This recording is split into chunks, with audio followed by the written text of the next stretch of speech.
sarana kehidupan mereka, mulai dari air, terus tanah tidur dan lokasi yang ditempatkan kegiatan mereka sehari-hari yang dapat saya gambarkan kepada pemirsa di rumah maupun penonton yang ada di YouTube. Seperti inilah keadaan mereka sehari-harinya, dan kegiatan mereka hanyalah bisa menunggu kabar berita dari kampung atau negara mereka, keputusannya akan kemana, dan juga begitu juga dengan pemerintahan Indonesia.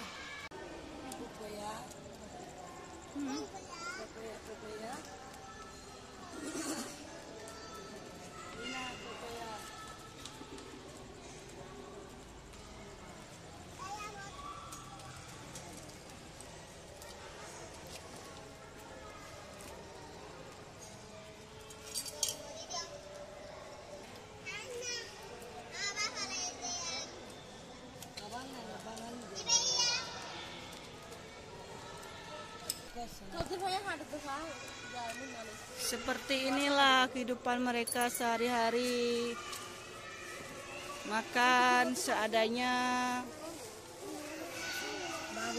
nambah seadanya. Kalau air banyak. Water to how much? Water. Ya, air melung. Sini.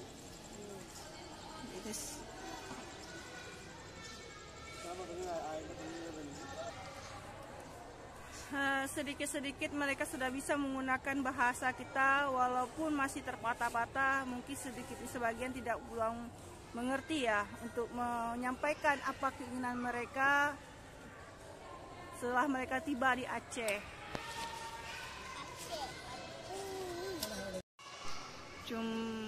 Jumlahnya ada laki saya, kurpan 2 ya, kurpan ya. 2. Ini ya bentuk salah satu contoh jumlah setiap keluarga yang seperti siang ini.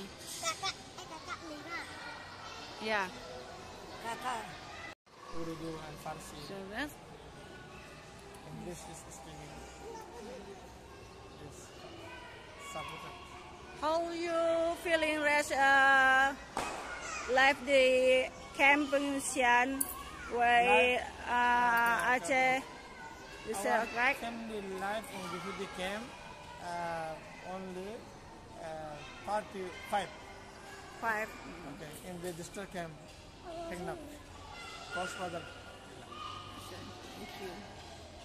Refugee camp. No only another registered in 35 years in the refugee camp.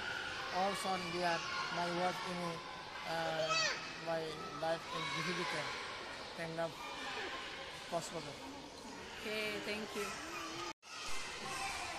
Beginilah situasi kondisi keadaan camp di Rohingya.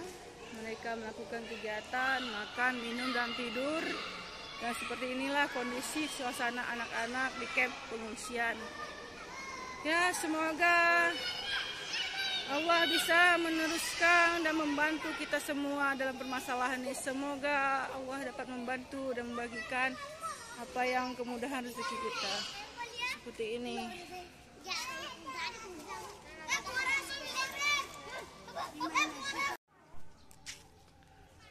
Situasi sanitasi air yang digunakan dan kehidupan mereka selama di kamp pengungsian sebagian sangat memperhatikan,